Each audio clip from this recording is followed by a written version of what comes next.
foi criada por Edmund Russell, um famoso filósofo e matemático alemão. Ela foi criada como uma ciência rigorosa que tem o intuito de investigar a aparição das coisas da consciência, como o fenômeno se demonstra na consciência. Ela busca apreender a essência dos fenômenos, ou seja, o que os objetos são em si mesmos. A fenomenologia é um método de pesquisa que difere das abordagens empíricas, pois se concentra na análise compreensiva da consciência, destacando a intencionalidade, que significa que a consciência está sempre voltada para algo, ou seja, a gente nunca pensa em algo que é vazio, a gente sempre pensa em algo que já existe, ou seja, a nossa consciência ela está voltada para uma coisa que já existe. Por exemplo, a gente pensa no vazio, a gente não consegue pensar perfeitamente no vazio, porque é uma coisa que não existe. Agora a gente pensa numa caneta, a gente já viu uma caneta, aí a nossa consciência vai redirecionada para a imagem dessa caneta, isso é a intencionalidade da consciência.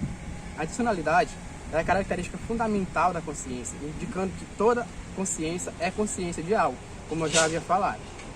Russell enfatiza a análise da consciência em detalhes, sem recorrer a conceitos que expliquem a subjetividade.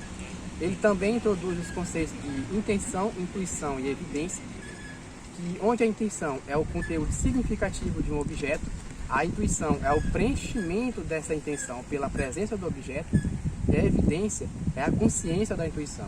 A evidência está relacionada ao grau de preenchimento da intenção e ao grau de clareza da intuição. Russell defende a busca pela plena adequação entre a intuição e a intenção, mesmo que isso seja difícil de alcançar. Além disso, ele introduz o conceito de R'lyeh, que se refere à matéria subjetiva que compõe uma percepção. Os dados riléticos são a matéria sobre a qual a consciência se dá, mas não são considerados intencionais. A R'lyeh não se reduz às sensações. Por fim, Russell desenvolve um método da redução fenomenológica, o EPOCHE, que envolve suspender temporariamente o juízo sobre a existência objetiva do mundo, para focar na análise dos fenômenos como se apresentam à consciência. Isso permite uma investigação mais profunda dos objetos e da consciência em si mesmo. Fiquem agora com um aprofundamento da EPOCHE. Boa tarde, meu nome é Francisco das Chagas e eu vou falar sobre a EPOCHE. Russell desenvolve a fenomenologia como um método rigoroso de investigação e a consciência dos fenômenos. Ele induz a redução da fenomenologia, conhecido como EPOCHE, que envolve suspender temporariamente a atitude mental com a qual relacionamos o mundo. A EPOCHE busca apreender os fenômenos na consciência, captando em sua pureza a originalidade, sem a sua influência ou preconceitos ou teoria. A EPOCHE russeliana é semelhante à dúvida metódica de Descartes, pois ambas buscam conhecer um ponto de partida seguro para a filosofia. No entanto, a EPOCHE, na dúvida da existência das coisas, apenas coloca em parêntese a apresentação dos fenômenos. A redução tem dois níveis: a redução psicológica, que suspende o juízo sobre o mundo, e a redução transcendental, que eleva a consciência pura. A atitude fenomenológica resultante dessa redução permite ao filósofo fundamentar sua pesquisa de forma original e segura, desocultando as coisas em sua nudez imediata. No geral, a fenomenologia russeliana busca uma análise profunda e desimpedida dos fenômenos, revelando sua essência original e oferece uma abordagem rigorosa e clara. Olá, meu nome é Davi e irei falar sobre variação eidética. Segundo Russell, os objetos do mundo se nos apresentam sob diversas perspectivas. Este tronco, para mim, pode ser apreendido sob diversas variações. Na EPOCHE, o objeto deve ser submetido a diversas variações possíveis no perfil, no intuito de se apreender a essência desse mesmo objeto, isto é, aquilo que permanece inalterado no mesmo. Nesse sentido, a redução fenomenológica EPOCHE seria uma maneira de se depurar no fenômeno a fim de se alcançar o objeto com total evidência. O processo pela qual podemos chegar a essa consciência consiste em imaginar a propósito de um objeto tomado por modelo, todas as variações que ele é suscetível de sofrer. Este invariante, identificado através das diferenças, define precisamente a essência dos objetos dessa mesma espécie. Foi esse processo que Husserl chamou de variação eidética.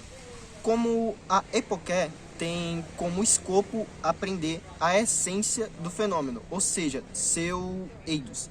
Compreende-se assim que tal método fenomenológico seja dominado de variação eidética.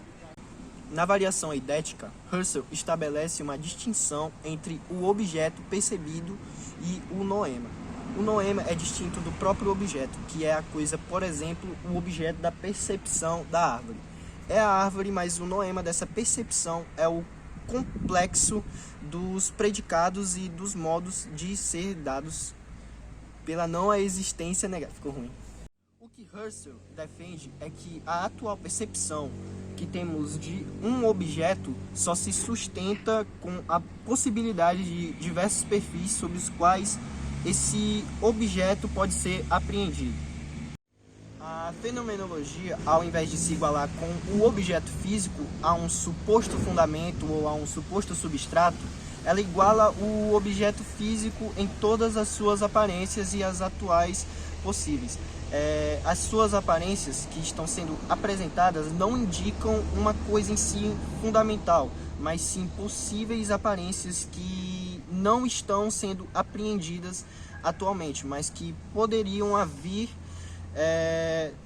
vir a ser. Mas Husserl chama essas possíveis aparências de horizontes. Bom, e para finalizar, irei fazer uma conclusão do que foi falado nesse vídeo. Bom, apresentamos nesse vídeo uma visão panorâmica da fenomenologia husserliana, a qual é um marco referencial no pensamento contemporâneo. O rigor metodológico que Husserl reivindica para a filosofia atesta o vigor com o qual o pensador alemão sempre pautou suas investigações. A título de conclusão deste artigo, julgamos pertinente tecer uma breve consideração. A epoché, sobretudo a redução transcendental, parece mergulhar a consciência no estado onde, de uma certa maneira, perdemos a aderência com este mundo real. Certamente é louvável o rigor que Husserl buscava para a investigação filosófica. No entanto,